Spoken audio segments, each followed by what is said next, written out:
ముట్టుకోలేదు.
వద్దు ఇప్పుడు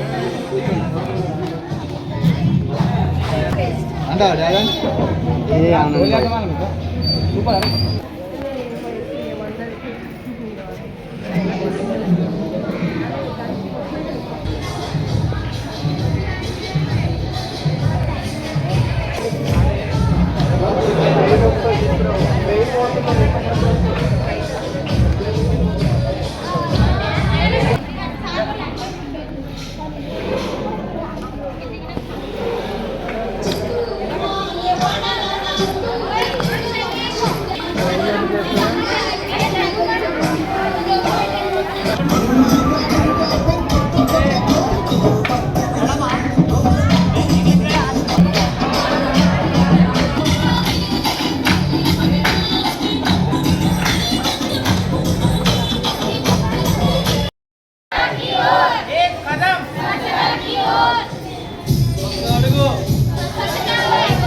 దేశాన్ని పరిశుభ్రంగా ఉంటానని చెప్పేసి స్వచ్ఛ భారత్ పేరున దేశవ్యాప్తంగా ప్రధానమంత్రి మోడీ గారు ఈ కార్యక్రమం తీసుకున్నారు.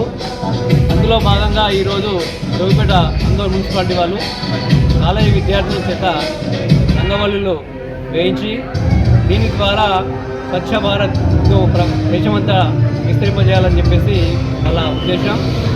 ప్రతి సంవత్సరం ఈ విధంగా మున్సిపాలిటీ వాళ్ళు వచ్చి మా కళాశాలలో ఈ కార్యక్రమం ఏర్పాటు చేయడం ముఖ్యంగా వాళ్ళ అసనీయం. ప్రతి సంవత్సరం ఇలాగే చేసి ఇలాంటి అవేర్నెస్ కార్యక్రమాన్ని మొత్తం పల్లెల్లో కూడా తీసుకెళ్ళి ప్రతి ఒక్కరిని పరిశుభ్రమైన వాతావరణాన్ని సృష్టించాలని చెప్పేసి ఈ సందర్భంగా కోరుకుంటున్నాను.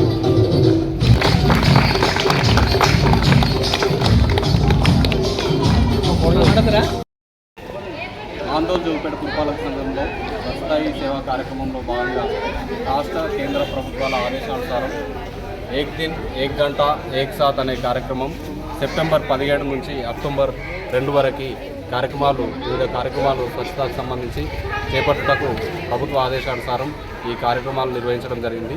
అందులో భాగంగా ప్రశాంత్ వొకేషనల్ కాలేజీలో విద్యార్థినులు అందరూ కూడా స్వచ్ఛందంగా వచ్చి ఈ స్వచ్ఛతా హీ సేవ కాంపిటీషన్లో రంగోలీ కాంపిటీషన్లో వాళ్ళ యొక్క అద్భుతమైనటువంటి ఆలోచనలతోటి రంగోలీ రూపంలో ప్రజలకి అవగాహన కలిగించడం కోసం స్వచ్ఛత ఎంత ముఖ్యమైంది, వ్యక్తిగత శుభ్రత, పరిసరాల పరిశుభ్రత, అలాగే ప్లాస్టిక్ బ్యాన్ చేసి సింగిల్ యూజ్ ప్లాస్టిక్ని బ్యాన్ చేసి అందోల్ జోపేట పట్టణాన్ని స్వచ్ఛంగా ఉంచడానికి వాళ్ళు చేసిన కృషిని అభినందిస్తూ వారి యొక్క యాజమాన్యానికి కృతజ్ఞతలు తెలియజేస్తూ మీ విద్యార్థులతో పాటు ఉపాధ్యాయులందరూ కూడా ప్రజలకి స్వచ్ఛతపై అవగాహన కలిగించాలని కోరుకుంటూ వాళ్ళందరికీ కూడా శుభాకాంక్షలు తెలియజేస్తాను.